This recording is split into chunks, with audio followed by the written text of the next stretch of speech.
doctor's office waiting for my comprehensive eye exam. And on that hot June day, 7 years ago, I was declared legally blind. And my whole world had to crumble all around me because I had always raced to the top to achieve things. And now I get to watch it all disappear right before my very own eyes. I knew at that moment that I would no longer be in charge of many aspects of my life. And there were so many people who had depended on me for years and years. I felt like I would not be needed or important in their lives any longer. Well, this news that I have been avoiding for such a long time had finally caught up to me. How could I have been in denial for so long when it was made clear to me that my vision loss would progress and I did absolutely nothing to prepare for it?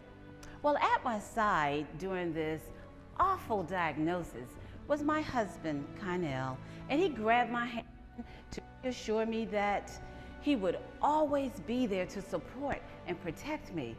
But I also knew he was trying to keep me from overreacting out in public, but I couldn't hold back. I just belted out. How in the heck could this possibly be happening to me at this point in time in my life? Seriously? This is it? This is how my story is going to end? But that was my censored version of it. But then I had a flashback of the good old days when I was known as the beauty mogul with a plethora of salons and spas. And people used to think that I could just wave my magic wand and make everyone beautiful. Well, that worked for most. But for some, it took a little extra. But that is what kept me in high demand. And then I realized that even my magic wand could not fix my circumstances. So I started to reflect back on my journey, and I started to follow my passion at a very early age. At 16, I started beauty school with a big dream of becoming a famous hairstylist, traveling the world, and owning a chain of salons. But of course, there were the naysayers who thought my dream was merely a fairy tale. But I had to believe in myself, even when no one else did. And ladies, I did achieve all of those dreams. I started out full of confidence and courage with very little business knowledge and a minimal startup fund. Yes, struggle was real, but I thank God for my great mentors. What I loved doing was making people look and feel beautiful with my salons, spas, and ultimately my hair product collection. I enjoyed every moment of it and every aspect of the beauty industry. But my heart and love of the business was being able to touch someone and make a difference in their lives.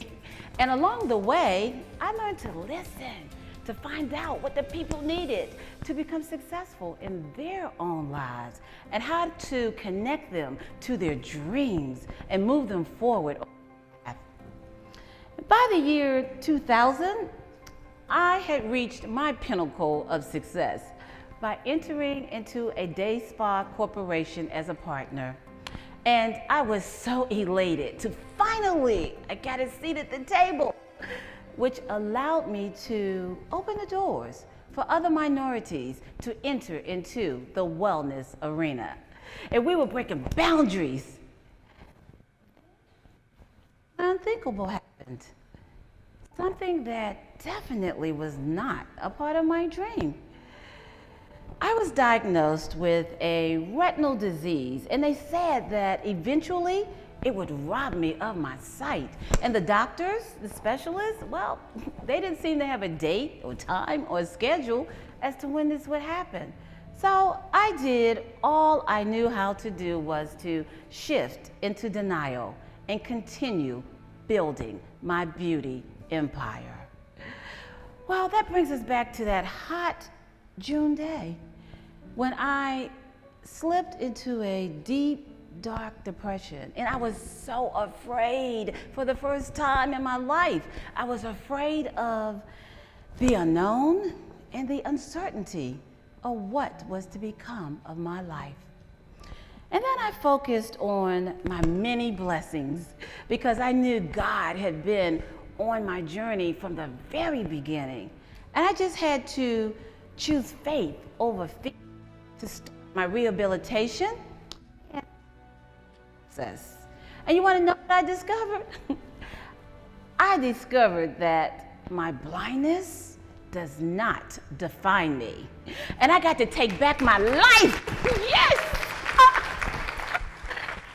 And I heard that little inside voice say, she's back. And then I started Insightful Visionaries, a nonprofit to empower and serve the blind and visually impaired community. And our North Carolina-based organization, we rely solely on grants and donations to fund our programs. And we advocate for disability rights and equal employment opportunities. And with today's assistive technology and accessibility in the workplace, we too can become some valuable employees to some amazing corporations like the ones here today. Yes, so, you know, COVID has left the United States with a shortage of workers. And if it hasn't affected your business, I'm sure you've heard it over and over on the news. And I just want to leave with this thought, is that the blind and visually impaired community is awaiting your call. Thank you.